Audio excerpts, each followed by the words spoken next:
Music, dance, theater. It's time to take a seat on the aisle with Tom Alvarez.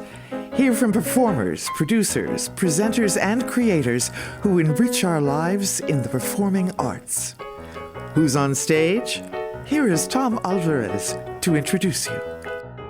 For a small business owner, every day is full of surprises. Some great, some not so great. Like when a client cancels their order at the last minute. But here's a surprise you will like. Progressive provides small business owners with 30 customizable coverage options to help keep their business going strong. So go ahead, surprise yourself. Get a quote in as little as 8 minutes at progressivecommercial.com. Progressive Casualty Insurance Company and Affiliates and third-party insurers. Coverages not available in all states or for all vehicles and coverage selections. Central Indiana. Wish TV is now live on YouTube TV and Hulu Live, offering more hours of local programming than any other station. Search for Wish TV or look for CW8 on both YouTube TV and Hulu Live to find us. Watch local news, sports, and lifestyle shows live from Wish TV. You can still catch Wish TV free over the air or stream it live on wishtv.com and on the free Wish TV mobile apps. Wish TV, available in more places for the latest news, weather, and sports. Hello, and welcome to On the Aisle with me, Tom Alvarez. On today's episode, we feature Jacob Butler, an actor, singer, and videographer editor. Join me now as I go on the aisle for a conversation with Jacob. Welcome, Jacob. It's great to have you here. It's been a long time coming, right? And I will be transparent. I will apologize to you, to all my listeners. I mean, he shows up the last time he was supposed to be here, and I was not here. And anyway, so I'm getting dotty in my old age. What can I say? We all have those moments. Well, it's great to have you. Since I've had this podcast for a couple of years, one of my favorite pastimes is talking to performers. And, I am the great thing about the niche I've created, my column, this podcast, and whatever, all the stuff that I do to cover the arts. I'm not bound to a publication or an entity or a corporation that tells me, or that I have to answer to in any way. And so I pretty much have freedom, which also means that I don't particularly have to be objective if I don't want to. And I don't have to be subjective if I don't want to. So as a journalist, and by the way, I think that's probably why I wrote a column, because I didn't have to speak in the third person, to call it the publication. I can use I. And so anyway, what I'm getting at is that many of the people that I cover are also friends or acquaintances. And I don't make any bones about being a fan.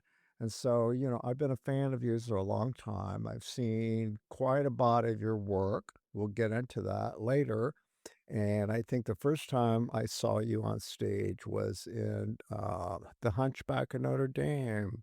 Yeah, Hunchback with Bob Directs. Yeah. The Marion University Theater. Mhm. It was my second show in town, but I feel like it's the show that sort of launched me into the Indianapolis. Well, that's the way it felt. I don't know. I meant to look back at that review, but I remember thinking, wow, who's this? Yeah. Yeah. And so I'm not surprised that you feel that it launched you, huh? Yeah. Bob Arvin did. He was so nice to bring me down. I was still living in Muncie at the time. I had just graduated from Ball State. So I came down and auditioned for Bob, and he cast me, and I was making the drive from Muncie to Indianapolis for rehearsals all summer. Yeah. Doing that show. That show led to me doing Joseph at Civic, which then put me further into the Indianapolis theater scene. And just, yeah. So as an observer, it seems that you've been going steady ever since, from show to show. I saw lots of shows. I think in the past 10 years, I've done 43 productions. No kidding. And did you have training in theater at Ball State? Are you a theater kid from there? I am not a theater kid. Okay. I didn't have a theater background at all, really.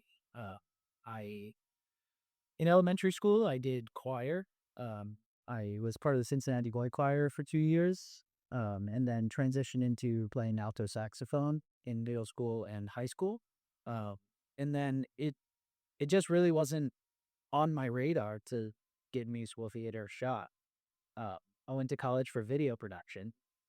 And then while I was at Ball State, Muncie Civic was doing Into the Woods. So I had just seen the movie, just watched the Bernadette Peters cast recording, and I was like, I just feel like I have to audition for this. So I got into the Woods at Muncie Civic. That was 2015, and that was my first senior college. That was my first show. Interesting. So tell me, what drew you to video production? Yeah, so when I was a junior in high school, my father passed away. I didn't know what to do sort of with my life at that point. And as part of the grieving process, I was just going to see movies. I was going to a movie theater. I would watch 3 movies in a day and just stay there. And it was an escape for me. It was I can go watch these people deal with issues in their lives. I can sort of take strategies and incorporate them into what I'm doing. And I just felt a real connection to story and to character through film. Well, I can't imagine that trauma at the age of 17. Yeah. And tell me about your family. Yeah, so I am from Northern Kentucky originally. Was born in Lexington, moved to Northern Kentucky, grew up there. My dad was a banker. My mom was a pharmacist. I had one sister. My sister did some performing when she was younger, but my family weren't really a performing fan. So it was definitely a new thing for my mom to get used to when I started acting. She didn't know the business.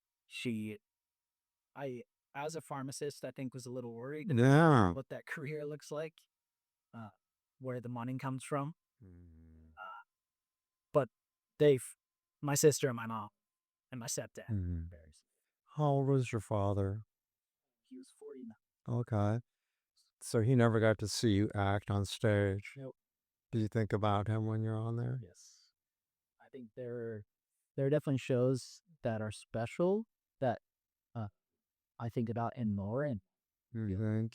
make me proud of what I'm doing. Yeah. Kinky Boots, Yeah. those shows for me. I played Charlie Price, and his father passes away in the first 10 Oh, yes. so, and he spends the rest of the show trying to keep his dad's dream alive. So that was a very... Do you mind my asking, how did your father die? It was a very sudden, heart-related. Yeah. I had a feeling at the age of 49, something like that had to have happened.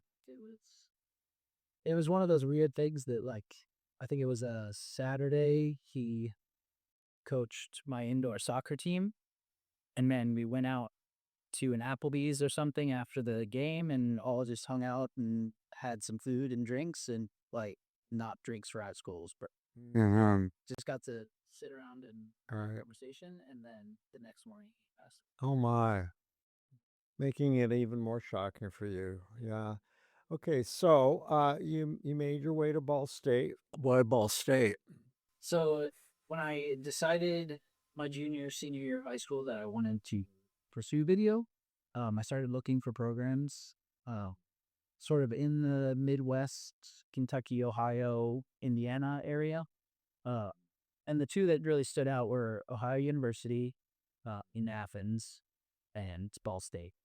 They had probably the two most developed video production capabilities in 2012 when I was starting. And Ball State, I toured both, and Ball State's setup was just... Well, yeah, by that time, Letterman had to have sunk a whole bunch of money in that program.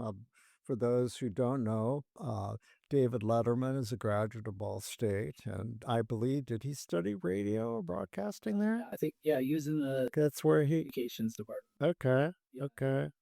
By the time I got there, the telecommunications building was named after him.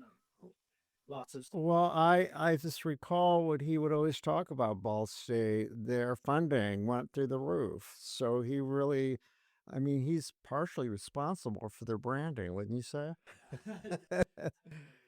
He put it on the map. I think he's because of those influences and what he was able to give back to Ball State. He's a big reason that I ended. And did you ever meet him? I did not get Yeah. saw him live twice Yeah. while I was there. He came with Oprah one year, Yeah. and then came with Spike Jones. Wow. Well, you may yet still, because he makes the rounds. He's in Indianapolis for the racetrack all the time. More and more people would show up. Hugh Jackman was just there recently. Oh yeah, with I'm blanking on her name. Sutton Foster, who teaches cabaret. Is she a faculty member or adjacent or adjunct? Adjunct, yeah. Yeah. So, well, do you know who Bill Jenkins is up there? Who runs the theater department? Chair of the theater department. Yeah. Never gotten to work with him. Well, I've tried to get him on this podcast, and I will yet because he's done an amazing job. But so back to your broadcasting. What was your goal at the time? So I think when I started Ball State, I wasn't really sure what aspect of film I wanted to focus on. Their program sort of gives you an overview first, so you can figure out where you want to go, whether you want to need video, whether music or your audio for film. They sort of give you a taste of everything, which is great for someone coming in. A specific area. I ended up doing video production. I did audio for a semester or two, and then was like, I need the visuals. So I ended up going into video production full time. Wow. Working towards being a cinematographer for documents. So I take it all the movies you watch informed your desire to want to be a filmmaker, and that's why audio wasn't enough. You had a visual perspective. Yeah. The colors. A filmic mind. Writing, yes, yeah. Mm-hmm. So I got to do quite a bit of that while I was there. Between my junior and senior year, I got to go to Ireland, work on some short film projects. So. Wow. And did you do independent films, student films at Ball State? I did a few just if a friend had things written. I helped behind scenes on some. There were a couple that I acted in while I was at Ball State. Like some schools at Ball State do this, like the theater department actors work with you guys. Yeah. So our short films that we did in Ireland, the TCOM department handled the production side. Theater department supplied the actors. Excellent. So we had theater students go with us to Ireland. Sure. Is that your first introduction to theater kids, which you said? Yeah. So were you drawn to them and yes, and the work? Yeah, I got to spend a lot of time with them rehearsing here and a lot of time filming there. Yeah. And that summer is actually when Muncie Civic announced. Okay, well that makes sense. You were influenced, and you thought to yourself, "I could do that." Yeah. Did you have any reservation about putting yourself out there to be an actor? Yes. Yeah. I was a very anxious kid growing up. I did not want to be in front of crowds. Even though I had been in the boy choir and my family knew I had this singing ability, there would be times where they would ask me to sing the church service. You were shy? Yeah, I did not. Socially awkward? Yeah. Real self-conscious. Yeah. The night before the Into the Woods audition, I'd never auditioned for anything. I prepared my song and my wah-wah and did not sleep at all. Yeah. I think I got sick 6 times. That's how high my anxiety was going into. Looking back, could you remember what was it you were afraid of that perhaps you would make a fool of yourself, or you would forget your lines, or you would screw up. And yeah, Yeah. what were your fears? I think that one was so intense because I knew the other people auditioning to be experienced, have some kind of theater backgrounds, and I felt like a fish out of water getting into it. Then I would go there, they'd make me do my material in front of everyone. Yeah, but but you got to know some of those theater kids beforehand. I bet you they reassured you though, right? Yeah. Did you reach out to them? So there were like 3 or 4 who auditioned for the same show. Ah, I had just been. and they probably said, "Oh, it's going to be fine. You're going to be great," right? I hope they did. Yeah, they were like, "You're gonna be fine. It's not that big of a deal." And I was still getting sick. Sure. Okay, so you nailed it. Uh, Did you get the role? yeah. So I got cast as Rapunzel's prince in Into the Woods. I was slated when that started rehearsal. I was slated to be working on a short film. So the director of Into the Woods called me and was like, "I see you have this conflict. What can we do about it?" And then when he asked you, but I can't. We can't have this long conflict. So I was like, I'm not sure. I'd have to talk to the other director. And Paul Tabby Needy was the director of Into the Woods. And he was like, give me the guy's phone number. I'll talk to him myself. Paul called the director and they worked out the schedule. That's great. That's the decision. Well, I'm sure when they cast you, I mean, that voice of yours, and for our listeners who never heard Jacob sing, it's yeah, well, I've said it. I'm sure I said it. You know, you could be on Broadway with that voice. You've got the quintessential leading man. You've got that tenor. You can belt like no one's business, and you have a range that's remarkable. And there, I think I've said that in a couple of reviews. But yeah, I've seen a lot of Broadway, and musicals. At my age, I've seen hundreds and hundreds and hundreds, and so. It's a very rare quality to be able to have that technique and power behind you. You certainly have that. So anyway, I'm sure you said that you came from choir though, so you had training. Yeah, my background was more of a classical trick. Mm-hmm. I did choir in elementary school, and that choir director told me I should audition for Cincinnati Boy Choir, Oh my goodness. it was, I think, partnered with the Vienna Boys Choir at the time. Really? So pretty big deal for the area. But went an audition for the Cincinnati Boy Choir when I was 10, got in. They have 3 levels of choir it's usually like a year in each, going from a training choir to like a concert choir to a tour choir. I did the training choir, was getting ready to move up, and they needed more people for the hydro choir, so they had an audition. So I skipped the middle and went straight to touring. Went to Michigan, went to Canada, touring with the boy choir. How old were you in those years? What was the age range you were at? 10 to 12. Wow. How exciting for someone your age to just, you got that quick entry into your world window into the world, right? Yeah, getting to work with, we just got to work with so many well-trained choir directors. And did you have a vocal coach on your own, but the vocal training came from being amongst the singers and I and had a the vocal coach. and those directors, if you were music directors and They such. were very good about fixing things. Mhm. They had great ears, and if they heard something wrong, they could pinpoint it. And they teach you to read music as well? Yeah, between the Cincinnati Boy Choir and then going into band playing saxophone, Of course. middle and high school, that's sort of my crash course. And did it come easily to you or not? I'm very much a by ear person. Mm-hmm. So I don't think the reading music came easily. I learned how to do it, but I got to the point with my saxophone performance that once I rehearsed enough, it just sort of. Interesting. So you didn't literally have to follow the notes on the page. I knew what my fingers were supposed to do and when, timing it with.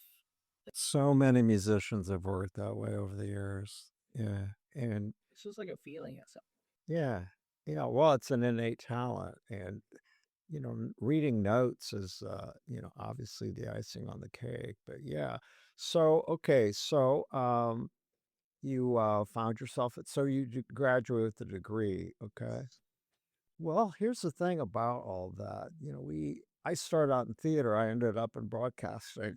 So we did a reverse way, but one informed the other, and it gave me a leg up.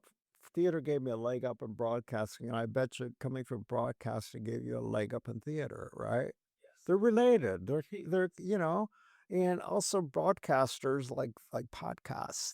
This is performance in a way. I'm being myself, but in many ways I still have to, project personality and presence and all that. You know what I mean? Yeah. So they benefit each other. My theater background, I was really shy. I can't, my first audition, I was terrified, but it happened spontaneously. That's a long story. But I share that in common with you when you were introduced uh, to the theater or broadcasting. It's a big deal. Because you're really putting yourself out there. You are. I think for me, it all comes back to just storytelling. Yeah. Broadcast does that.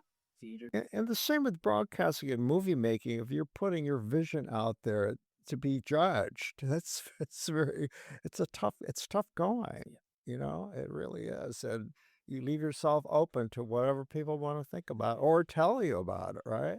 Yeah. Everyone has an opinion. Yeah, exactly. Okay, so so tell me about where. So after school, did you move to Indy or what happened? Yeah, so my senior year, I got an internship with a video production company I guess they were in Fishers at the time, and started working for them as an intern. And then right out of college, they offered me So what company I may know though? 12 Stars Media, Okay, based in Noblesville now. okay. So Rocky and Zach are the founders of that company. They hired me. Rocky, does he do the documentaries? Oh yeah, I know Rocky. Dirty Laundry is his most recent, and I knew some of the actors in there. Yeah, Mitchell. It's Mitchell Ray, who originated the role of little Alexander Calder in the musical I created, and I've been following him ever since. Yeah, Rocky's great. Him and Zach gave me that opportunity, and they've sort of expanded what. Oh, and Rocky was on this podcast. Anybody listening, you want to know about Rocky Wallace, find it in my archives. It was a great conversation. So. He's a man of many talents. Mm-hmm. How many pieces did you work on with him?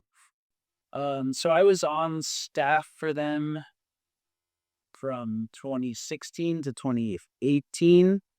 Then there was like a year off, and then I came back in 2020 and was there through July of 21. Mm-hmm. So overall, probably 5 years with Rocky. Worked on the Finding Huda documentary that 12 Stars did. He started Hoodocs, which is a Indiana stories documentary platform. So worked on some things for that with him. Lots of little projects. And you took a year off? Where'd you go? What'd you do? So I actually went home to Cincinnati, where my parents are. And I did a couple shows that year. It was sort of just trying to recenter and figure out where I wanted to be. Okay.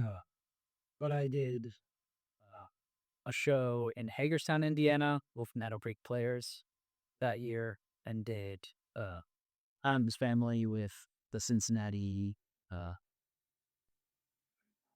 What is it? Cincinnati Band.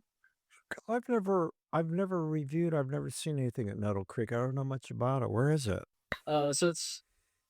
I don't know if they're on a hiatus right now. It was a pretty long running. A community theater? It was like a theater in a tent. So okay. It was at a tent in the summer. Produced like 3 shows. Like summer stock. Yeah. Okay. Yeah. all the actors were paid, I think. Mm-hmm. Uh, but yeah, Semi-professional wasn't equity. yeah, sure. Okay. So I moved back to Cincinnati in 19 and then was contacted to audition for that and be a part of that. So I came back to Indiana Mm-hmm. went back to Cincinnati, did a show there. And then Rocky actually called me again and was like, hey, we love to have him back on the team. So I went back there to Okay. get back to Mm-hmm. been here ever since. So it sounds like these two passions of yours you'll always be doing one or the other. You don't have to choose, right? Yeah. Okay. Especially with like what I'm doing now. I'm still acting, but I'm working for Megan Associates for Meg Osborne, Yes. doing helping out with a lot of video. And that's another reason you hear Let's Be Transparent. My production company, and we have so much in common, you and me, going back and forth. I love theater. That's what my training is, and it'll always be my first love, but I love broadcasting and media. So I can do it's storytelling. It's all storytelling. But recently, the Osbournes agreed to collaborate with us. They are our PR representation. So I've had the great pleasure of working with them now for a few months, and you're part of that team. And let's give them a shout out. Let's give them a commercial here. So yeah, well, tell our audience who they are, yeah, and I'll jump in whenever. Throw in my own 2 cents worth. So Megan Associates is a marketing and events group. They handle events, they handle PR, they handle marketing for different organizations in town. I personally help with Carmel Farmers Market, Mill Title Needed podcasts, Actors Theater of Indiana, sort of whatever projects come up that my skills are useful for, I help them out. Mm-hmm. I met Meg through Actors Theater. And she represents Actors Theater. Yeah. Yeah. The PR and social media for them. So I, as an actor, was working there and met Nick through that. And it just worked out that they had a spot they could put me in, and they're being very flexible with my schedule because they know that I'm an actor first. And your life sounds a little like mine as well. It's fun to compare. There's some similarities in that. A long time ago, I had to give up this idea of being, appearances of conflict of interest. I mean, hell, I can't, like, my life is there's so many intersections with everybody and everything because I cover, but I also do, and you're kind of the same way. So, I mean, you're an actor, an actors theater, and you're working for these people who promote, actors theater. And so we all benefit, I think it's, there's no separation really. yeah, I think it's helpful to have people on the promotion side who know how the acting side. Exactly. You know how to market theater because you're in the trenches and you know what the audiences want, right? You have first-hand knowledge. Yeah, you're in the business, so to speak. Yeah. And as an actor, I want marketing that I'm proud to share, that I put out there, and that helps marketing department if actors want to share the stuff, because then they can. Okay, well, you're a really good person to ask this question. As you know, and my listeners know, because I try not to insert myself too much, but it's part of who I am. I run a production company called Magic Thread Cabaret. And we've been running this company for 10 years doing cabaret shows. We did a musical. But here's the thing, Jacob, help me understand. Why are some actors, performers, loath to market themselves or don't market themselves? What's up with that? You would think it's a constant battle. Why aren't you promoting your show on social media? Is it a mixture of fear of appearing too egotistical? Is it a fear of what is it? Yeah, I think that's a great question. I think the answer. Do you know what I'm talking about? Yeah, I think the answer is probably varied across the board. I think for me, I don't post a ton for my personal accounts. Yeah, But I do, when I'm in a show, I'll share pictures, of course. promote the shows. I think for the reason I don't post a lot outside of that is I'm like, people don't care what I'm doing. I think that's my like the little voice in my head that's telling me. Well, I see that is true humility. And even if you use the word humility, you're not. So it's tricky. But there also, though, on the other side of the coin, if you want to make a living, you have to learn how to brand. And that's part of it. And so you see other people, that's for them, it's business, part of the business. All right. I think that's something I'm learning as part of my make experience. Mm-hmm. I think you can do it. It's an art form to be a performer, and it's an art form how you project that image or that brand. And you can do it and you can be both. But you really have to be skilled at how to communicate it. Yeah. I think things like that can easily come across as being egotistical. But I think you're right that if you develop that skill of promoting yourself, you can do it with that. A lot of people do it because they can't afford the Meg and Brad Osborns of the world. So, I mean, because of social media, as you know, a lot of performance is a godsend because you can market yourself, but it's not as if it's free, really, because it requires a lot of time and effort. Don't you agree? Yes. Yeah.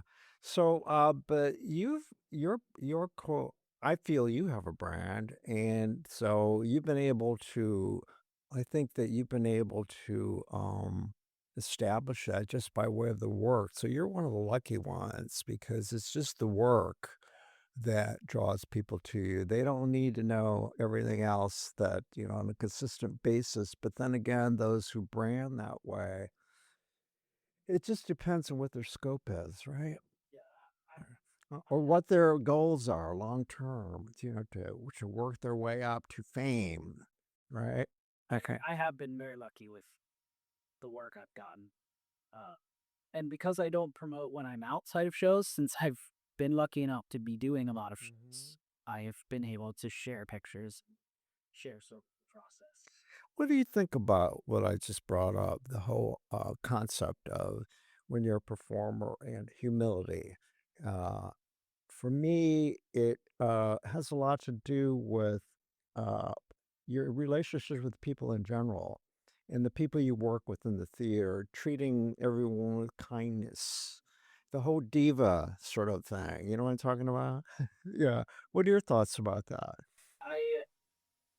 For me, it just takes a lot more energy for me to be self-centered. Mm-hmm. Theater, Now we're getting to the point. Yeah.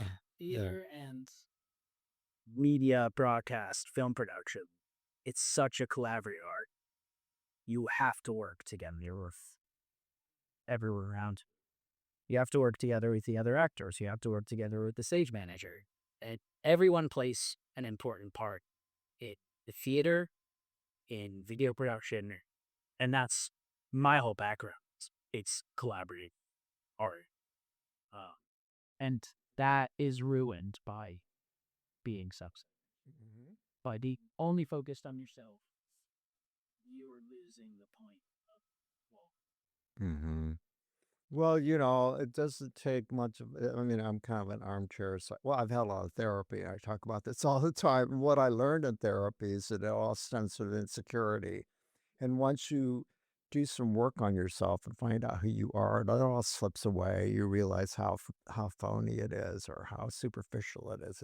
Oh my God, I've been doing that. I'll stop that. You know. So, well, I think I'm sure I've talked to a lot of performers about this whole notion of, being a performer, being on stage, and a lot of folks, it's a way to be someone you're not. People have great stage fright, but when they're on stage, they go ahead and do it. I mean, it's just really fascinating to me the reasons why people do it psychologically.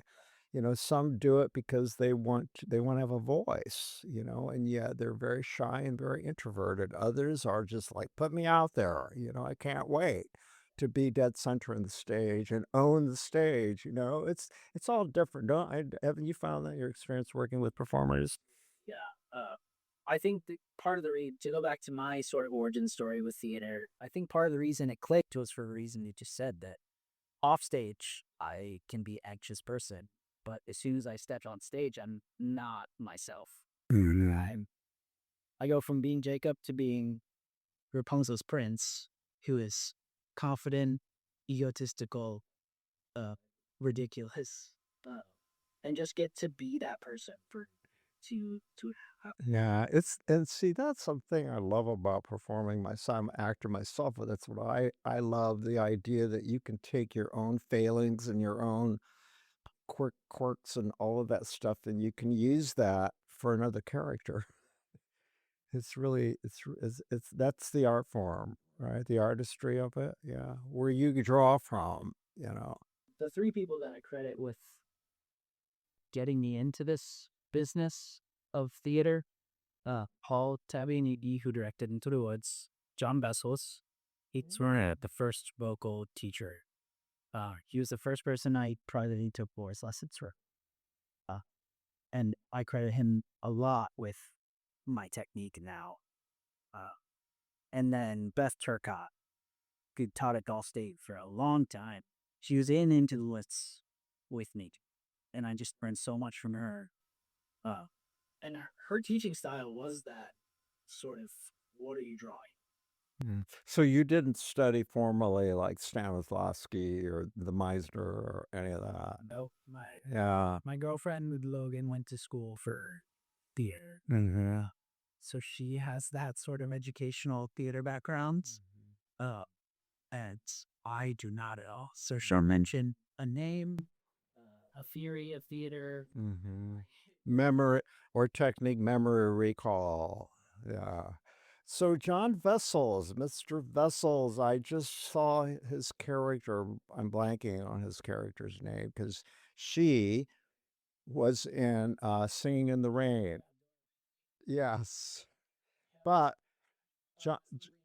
Lillian Baxter, someone teasingly wrote a comment on a Facebook, one of my reviews, that I referred to John Vessels, who played the character of Lillian. He says, no, it was Lillian Baxter.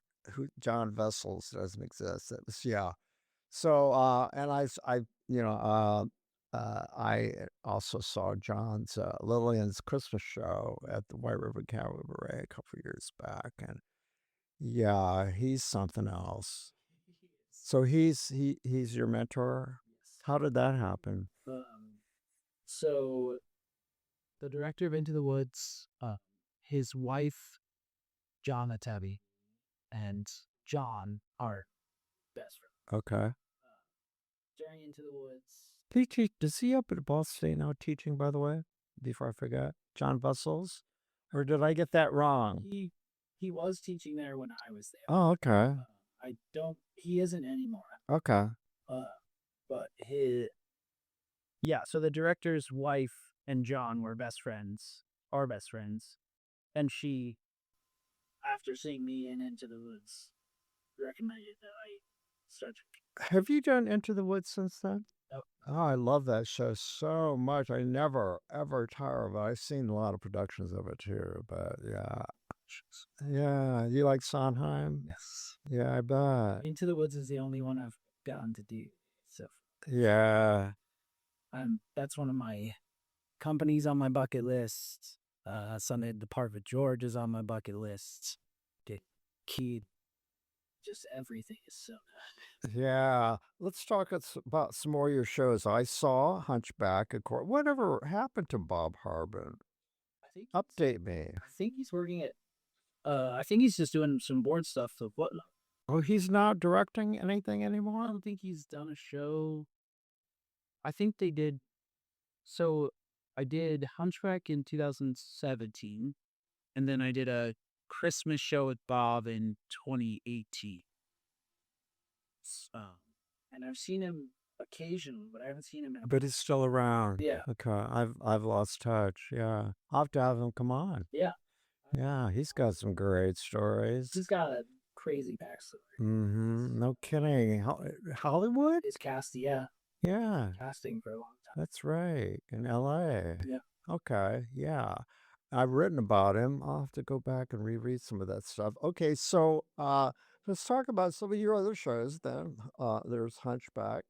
There was Into the Woods. Well, you talked about that first, and then talk about your some of the shows since then that you've been doing since the first time I saw you. Yeah, so from Hunchback, Civic in Carmel was doing Joseph that Christmas, so they asked me to come audition. So I ended up doing Joseph at Civic in 17-18. Then at the end of 18, I got it to Be From Boards. I did Mental Matcha at Be From Boards. And then from there, I did Phantom at Be From Boards. I did Christmas Carol. What did you play? Did you play Phantom? The Phantom? Logan Moore. Oh, that's right. Yeah. I was Jean-Claude, the stage manager. Okay. And Logan Moore originated the role of Calder in our musical, and we spotted him in Fantastics. Oh, yeah. At ATI. Yeah, I nudged us and I said, "Oh my God, that's our Calder." Yeah, Logan and I did Hunchback together. Oh, cool. And he comes back to town, but he's still based in New York? Yep. Yeah, okay. New York. Great. Still working at Beef and Boards every now and then. Yeah, yeah. Beef and Boards does that frequently. They bring people back a lot, don't they? Yeah, quite a few people. And they brought you back. We'll get into that, but they brought you back a number of times, right? Okay. So you were, okay, I interrupted you. Oh, that's all right. Yeah, Beef and Boards has brought me back quite a bit. And it's been one of those like theater homes for me. Why? Other than the fact that they keep bringing you back. Is it an artistic home in a way? Yeah, I think that as someone who didn't have theater training, getting to have a place like that that's been reliable work is sort of a playground for me to experiment. And did you earn your equity card there, or do you? I don't have. Okay, how'd you pull that off? I'm still down there. Okay, you don't have to, do you? No, the way they have it set up right now is if you worked professionally, you can get your card. Okay. As long as you just pay your dues. Yeah. They've sort of gotten rid of the point system. Okay. But if you get your equity card, doesn't that mean though too you can't work a non-professional community? Well, special contracts you can, right? Yeah. You can get like union guest contracts for those theaters that don't usually have equity contracts, but I've sort of found that working here, there aren't too many theaters in town that have equity contracts. ATI does, Beef and Boards does, Phoenix does, IRT does. But then for each show, you're competing with a lot of other equity people for a limited number of contracts. And like we said, when theaters can fly people in from New York, you're competing with all of that as well. Well, there's certainly been a trend over the years for more and more people locally being used at all the theaters that you mentioned. It didn't used to be that way. They used to be much more exclusive. But I think people came to realize that our talent pool here is exceptional. I know that from where I speak because I cast people, and I'm being a reviewer. I'm quite aware of the talent pool, and it's just really, I don't know, is it something in the water? What happened? There's a lot of training that's happening. There's some great theater schools around, right? A lot of fantastic people. I think it is, and a lot of people who want to do this full time. What do you think? Why do you think? Okay, well, we were alluding to it, but why do you think? What's your theory about? Do you have evidence about why the talent pool is the way it is, or what are your thoughts about that? For me, staying here ended up being about community. That once I got set up here, I met so many great people that it felt like you mean fellow performers. Yeah, people in town. It's just like a welcoming place. I like that Indianapolis theater scene because of that. It's collaborative. Yes. Supportive. So I wonder if, for me, I wonder if that's the thing. If performers just like working with other performers. Well, see, that's the thing I notice again as a reviewer, that I know so many performers and they all, well, it's similar to the big time, if you will, Hollywood, Broadway. People love the idea when they're put in those situations, they get to work with people they admire. And there's that same feeling here amongst actors. People are drawn to directors who are, you know, there's certain theaters like American Lives Theater, actors want to work there because of the quality of the talent that they get to work with. So, Yeah, Chris Saunders does a great job with. Have you worked at American Lives yet? Yeah, it's one of those companies that I still. Well, Chris is a fan of the show. He's hearing it here. I really admire all the work they do. So, are you open to doing non-singing roles? Dramatic only? Yes, You certainly could. too many plays. I did the Normal Heart when I was at Ball State, Wow. which that was my first play ever, and it was very moving. Oh, yeah. The Phoenix Theater did it here years ago. Really, Yeah. Uh-huh. it's a rough show. Mm-hmm. It's heart wrenching. Mm-hmm. It's a beautiful show. Yeah. Did One Man, Two Governors last year, a farce. Oh, I know that show. Where'd you do that? I did it in New Hampshire. I've been going up to. Which character were you? I was Charlie the Duck. I was the British mobster. Oh my gosh. I had to gray my hair and stick out my belly, and What fun. it's a ridiculous. It's yeah, I remember. It's crazy. It's zany. It's just wild, over the top. Oh yeah. And again, Phoenix Theater did it here years ago.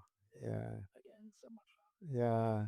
Okay, so back to Beef and Boards, though. You've done a lot of work there. And what is it about that theater and its culture that you're attracted to? Because every theater has a culture, right? Yeah. I think it is that sort of family element. Beef and Boards is a family business. The Starks Mm-hmm. Beef and Boards for decades.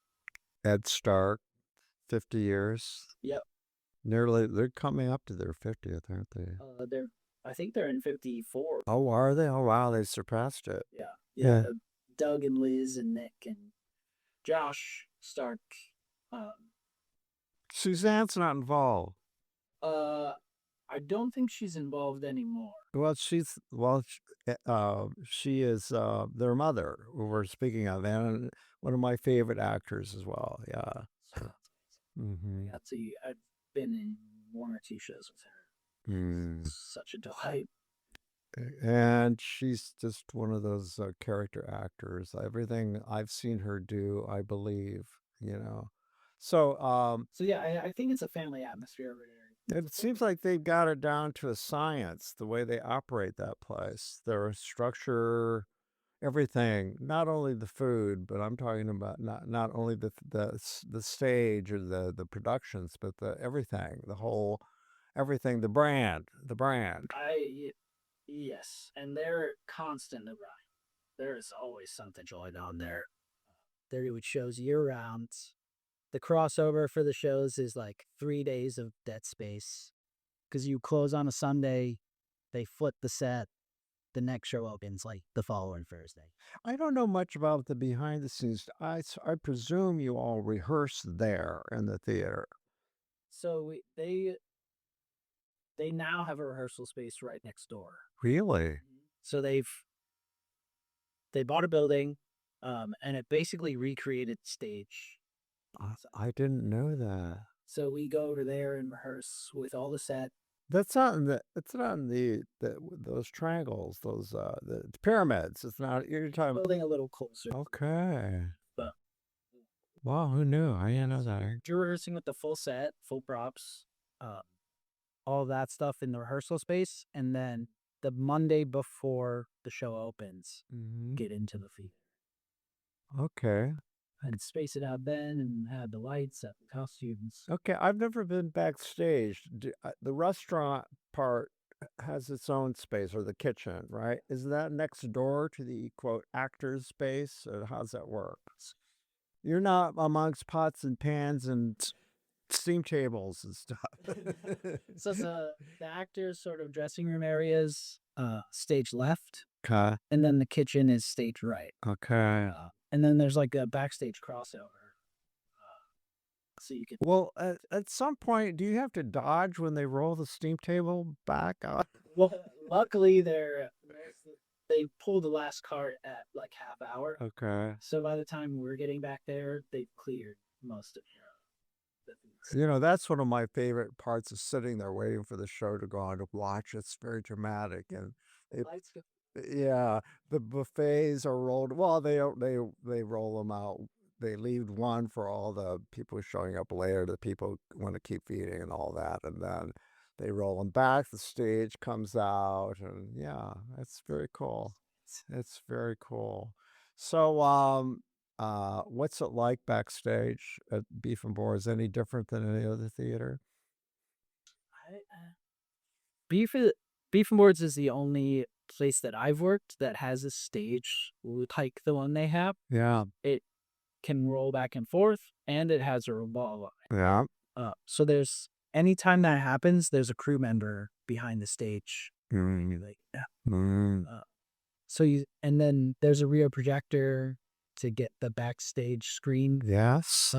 So you're sort of like trying to make sure you're not. Yeah. As well. Well, you've got great stage managers there, don't you? They got to be really good and tough, right?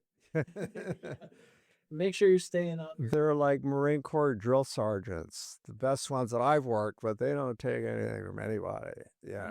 Yeah, they got to keep the train on the tracks. No kidding. Stage managers not doing their job. Everything. They're critical. Yeah. They're critical. And so I have to ask this question. Do you guys get to eat? That's a good question. Yes, is the short answer. And when do you do that? So we have to. They tear down the first buffet at 7:05, or yes, it's like 6:35 now. It's like an hour before the show starts. And then we are allowed to go into the kitchen, and they have like a special heating cabinet of food Okay. that we have access to. Do you have your own tables where you all sit? We just eat in the room. Oh, okay. We go to the kitchen, go to our private little heating stack. And you get to eat as much as you want? Yeah. Yeah, but of course some actors don't like to eat before they go on. Yeah, it can be, depending on the show, it can be a little dangerous. Too much. But yeah, how much physicality you have on stage. Yeah. Well, over the years, the food has evolved. Let's put it that way. And I'm not a food critic, but I can vouch for the fact that this new chef let me just say the food has improved. And for those listening, and I think a lot has to do with this new chef. I can't remember his name. Do you know that? Larry has done a job of overseeing. Okay, let me just put it this way: the flavor is better. His use of spices and cooking techniques. It doesn't taste like quote cafeteria food. From what I've seen, it is a lot more fresh. Yeah, exactly. It's more refrigerator use instead of freezer use. Yeah. And I think that comes across in. Oh, okay. I didn't know that. And another thing I like to watch, it's its own theatrical production, the way those people are trained and the way they get the food out. They don't let those empty trays of the steam table stay very long before they got a fresh one coming in. And you can tell that there's a lot of thought and strategy that goes into that. But it's all part of the same thing. They have to keep both. One has to equal the quality of the other, right? And that's what makes it work. Okay, so let's talk about regular theaters. Okay, like you've done a lot of work at Actors Theater as well, right? And what's that culture like? I feel like there's an emphasis on trying to feed that artistic side. And do you agree that that was informed by the experience of the co-founders, Don Farrell, Judy Fitzgerald, and Cynthia Collins? They worked together in New York, and they performed in New York, yeah, and others as well as other places. I think for the three of them are professional actors. I think for them, there's an emphasis on doing good art. I think that is the goal for Actors Theater of Indiana, from my perspective. And they bring in a lot of colleagues they worked with over the years to help them keep that level, consistent, right? Yeah, and I think part of it is, I think what we talked about before, getting to work with people you admire, getting to work with people you trust. And like you said, they have colleagues that are very talented. And designers, too. Yeah. Yeah. So what are some of the shows you did there, have done there? Yeah, so at Actors Theater Indiana, I've done Mr. Confidential, She Loves Me, Lucky Stiff. Oh, lucky stuff. I just saw that recently. Sam Arce. Yeah. Yeah. There you go. Yeah, and you pulled him around in that wheelchair all night. Yep. He was tied to my hip for that. So yeah, getting to do a lot of She Loves Me, I got to be a little wild and kooky, and Stiff is a farce. So Sure. be a little crazy with that. So you enjoy comedy? I do. You're good at it? It's not I don't think it's my primary. Like I said, my training is more classical, so really the Titanic, that's another show I've done. Titanic, that kind of more serious. Yeah, I don't know. Do you read your reviews? Have you read my reviews? Any of them? I don't know. Well, I raved about Titanic. Thanks. No, really, it's one of the best, and I've seen a lot. I've seen some good work, but Titanic was really, I think, a benchmark in this community in terms of the production. And the director, Michael, just did Sunset. Extraordinary job. Yeah. And the quality of that production was just immense. And That was another one. and just to have it played at the Palladium, it was remarkable. Yeah. That was another one where I was lucky enough to work with a lot of people that I love. Mm-hmm. Bringing that connection to the stage is just magical. Mm-hmm. That you already have that relationship with someone, and getting to transfer it into a different scenario. Boy, you work with some first-rate people in that show. Like, the list goes on and on. Yeah. Yeah, Ben Mathias, Peter Scarborough, Darren Morrell. What's his last name? Mutter. Was he in it? Yes. Yeah, remarkable. Yeah. Keith Potts. And that's how I met you, or us actually. Did not I not meet you personally on a personal level through Keith, your friends? Yeah, Keith did Hunchback. Okay, yeah, that's how we met because he was we produced a cabaret show in which he starred. Okay, so that's when I met you. And It all keeps coming back.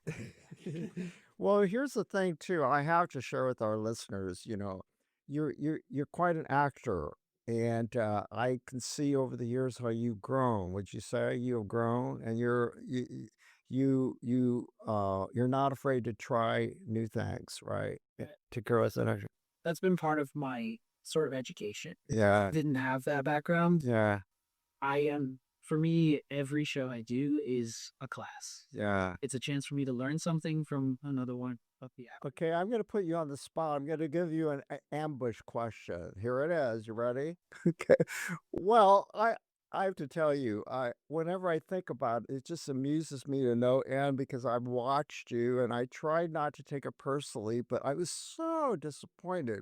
I called you out of the blue one time and I said, hey, Jacob, we are doing a show based on a famous drag company, Jewel Box Review, and we are looking for a cast of like I think 6 to 8 male actors who can sing.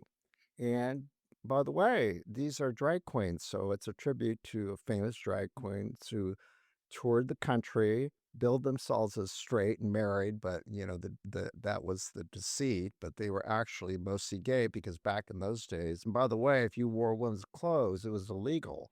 So that's another reason they promoted themselves that way. But they were all extremely talented, and they worked in big budgets, and they were very glamorous. They had these huge productions, and we needed actors who could pull that off. And ironically, later on you did Kinky Boots. I said, well, why did you do that and not do our show? But you weren't a drag either. So, but anyway, you declined, and at the time, of course I understood, but I was so disappointed because I thought then, and I still think you could pull it off. But the reason why I wanted you is because you could hit those high notes.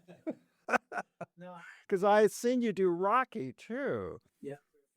and I thought, damn it, damn him. No, I appreciate you reaching out. I still remember that. I appreciate you reaching out. It just didn't. There are so many good drag performers in town that I just didn't feel like it was the right show. Yeah, but I can argue with you on that. But we weren't looking for drag queens. We were looking for actors who could be what they build themselves as, female impersonators, actors like they used in Shakespeare's day. It was different. Anyway, but it's neither here nor there. It didn't happen, but I want the world to know that we thought you could do. And by the way, Keith Potts was in that show, and several other actors who, they pulled it off. But they were interested in that. For those particular actors, they wanted to stretch themselves to see if they could come off and make themselves believable. And to me, that was sort of the standard from a standpoint of being a director and getting those performances out of them. So in any case, but we thought you had you had the chops, and you've demonstrated that you have chops. And I'm going to wrap this up here, but really, your career, your presence here in this community, I believe, from my viewpoint, is that you've really made some major contributions to the landscape of the performance. And what I always like to leave this for listeners who a couple things. What do you have to say to the maybe there's a young Jacob Butler out there who's feeling the same way you did when you were a kid, like what you went through with your father and trying to find your way? What would you say to people listening who relate to your story? Young people. Yeah. I think just one of the lessons that I still am processing in, I think, is to just keep going. So there are enough people who've been through hardships who know what it's like you have a parent die and have to go with that you can find someone who understands what you're doing. That no matter how hard something may seem in the moment, it can be dealt with. You can find someone that knows how to deal with it, who has dealt with it. I think it's also, if you're not happy with where you're at, taking a risk and making change. I would not be in theater if I didn't take a risk and audition for Into the Woods or Paudo.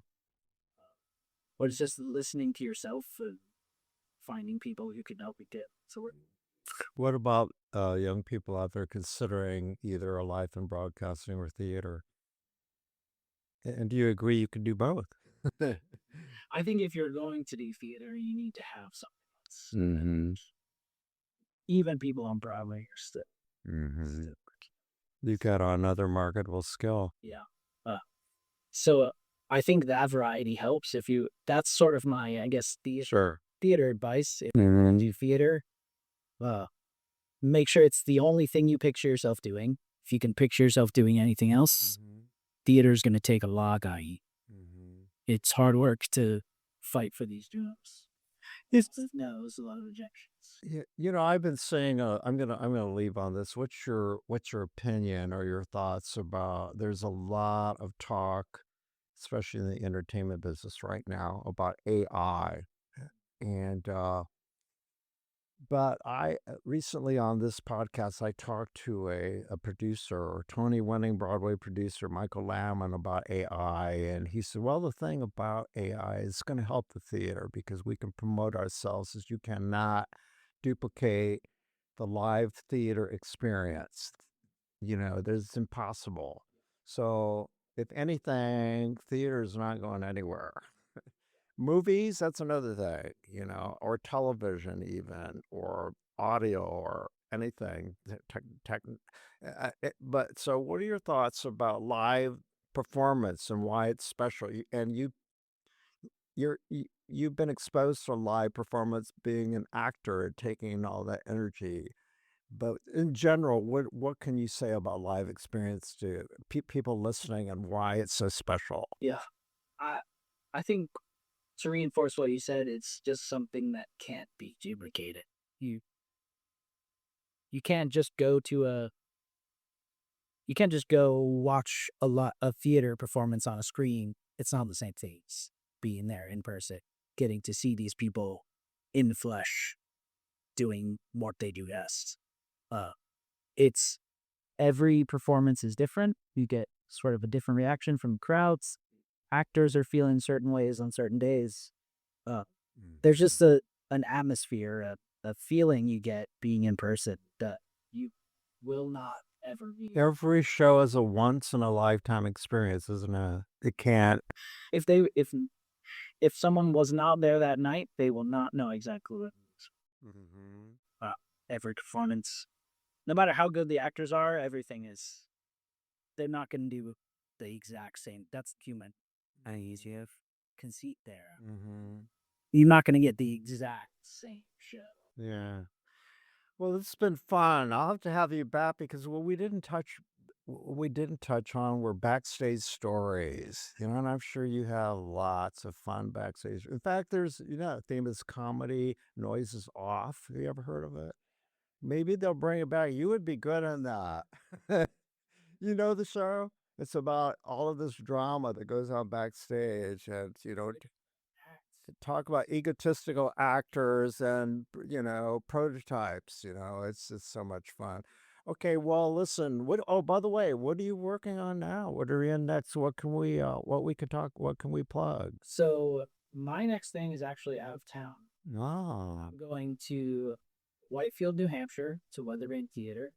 that's a big deal. Yeah. That is a very big theater. I've been there the past 2 years for shorter contracts. With this one, I'll be up there for 4 months. Excellent. Doing 6 shows. In the summer? Yep. Wow. October. Summer, see, that's summer stock. Yeah. That's really summer stock. Doing Tick Tick Boom, doing Rent, Come From Away, Peter Pan Goes Wrong, Anything Goes. Oh, God. Those are some great singing roles you've got. Yeah, I'm excited. Wow, that's exciting. And you love New Hampshire? It's gorgeous. It's idyllic, isn't it? Yes. Rolling hills, especially during the fall when all the leaves are changing. It's absolutely gorgeous. Yeah. And tell me your girlfriend's name. She's an actor too? Let's talk. Give her a shout out. I'm sorry? Logan Hill is my girlfriend. Yeah. She's in Singing in the Rain right now. Okay. Oh, I know. I of course know who Logan is. Okay, that's great. So she's another B4's regular. And are you a stage romance? Yeah, so Or backstage romance or whatever? I actually did Nettle Creek in Hagerstown, Indiana, the theater in the tent. Logan was a stage manager. Ah. I was in. That's how we met. And later that year we separated. Oh, that's cool. So she doesn't let you give away with anything, right? She's one of those tough Marine sergeant. Well, that's fun. Okay, well, listen, thank you again for coming in, and you can be assured that you look out there and I'll be in the aisle. Our thanks go out to our media sponsor, Urban Times. Urban Times is a monthly news magazine which serves as the official newsletter for 15 Indianapolis neighborhoods, offering news about development, arts and entertainment, and from the business community. Thank you for joining me on the aisle. Please subscribe to my podcast, and if you want to hear previous episodes, find them on the All Indiana Podcast Network, or listen to them wherever you get your podcasts. This is Tom Alvarez. Who will take center stage on the podcast next? Your seat on the aisle with Tom Alvarez awaits. Follow Tom on Facebook, Instagram, Twitter, and TikTok, and make sure to visit tomalvarez.studio. Watch Tom every other Thursday on Lifestyle Live on Wish TV, and make sure to listen every week here on the All Indiana Podcast Network. As a small business owner, sometimes it feels like no matter how much planning you do, there's always surprises, like an urgent, expensive repair. But here's a surprise you will like. With Progressive, small business owners save 13% on their commercial auto insurance when they pay in full. So enjoy a surprise for once. Get a quote in as little as 8 minutes at progressivecommercial.com. Progressive Casualty Insurance Company and Affiliates. Discounts not available in all states or situations.